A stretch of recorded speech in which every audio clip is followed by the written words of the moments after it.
Maybe you've noticed, but there's been a recent trend of very solid mid-range phones running dual-core Qualcomm processors. Is the HTC One SV a worthy competitor, or just a plot by HTC to keep confusing us with its naming conventions? Find out in our review.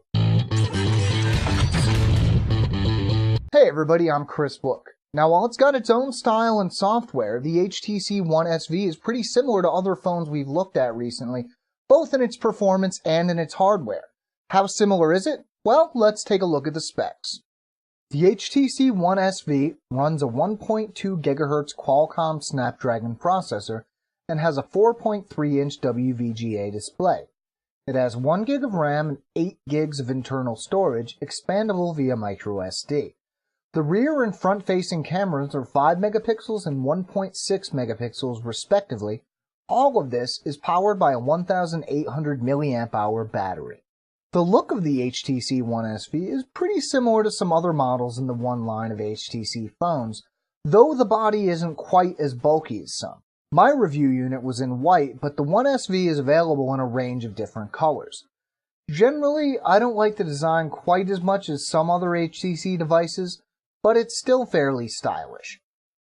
Build quality is usually a strong suit with HTC phones, and the One SV is no different in this case. Though it's fairly light, it still feels very sturdy, though I don't know how well it would survive a drop test. The phone fit very nicely in my hand, and the buttons feel well laid out. The weakest aspect of the HTC One SV is definitely its display. With a pixel density of 217 pixels per inch, you're definitely going to end up with some items not being rendered as sharply as they could be. That said, the screen is bright and colors are vivid, so it's not like we're looking at an entirely low-end display here. Dual-core Snapdragons do a great job of bringing decent performance to mid-range phones, and that is definitely the case here. We ran Antutu 3 times and averaged the scores, ending up with an average figure of around 10,900. Running Epic Citadel in benchmark mode produced similar results, with the high quality setting producing around 48 frames per second, and the high performance setting yielding 50 frames per second. Scrolling through home screens in the app drawer was always smooth, apps always launched quickly, and games performed pretty well despite the occasional hitch in performance. The One SV runs Android 4.0.4 Ice Cream Sandwich, skinned with HTC Sense 4.1.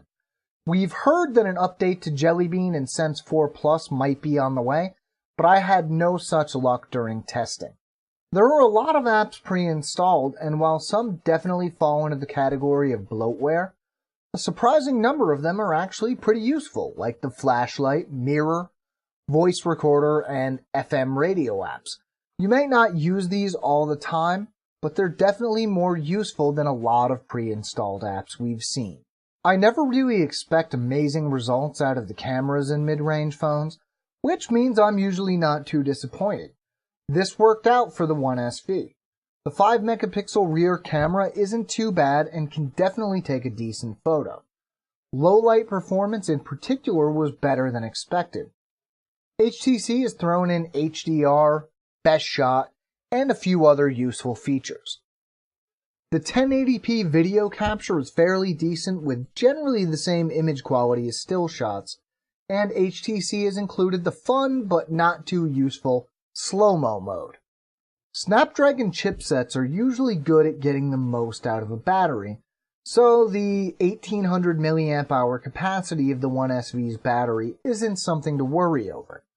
During heavy testing, I still ended up with just over 8 hours of battery life, and in more normal use, the phone easily lasted a full day without charging. Surprise, surprise, the battery is actually removable, which isn't something I usually expect in HTC phones. Being able to carry a spare battery or use an extended battery is always handy.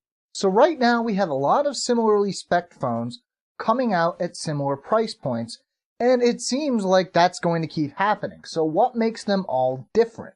The design. With the One SV, by keeping the design similar to some of its other more popular phones, HTC is betting on already established designs. It works for me, but your mileage may vary. Now, if you'd like to know more about the HTC One SV, we do have a written companion to this video. You can find the full article at AndroidAuthority.com. The link is in this video's description.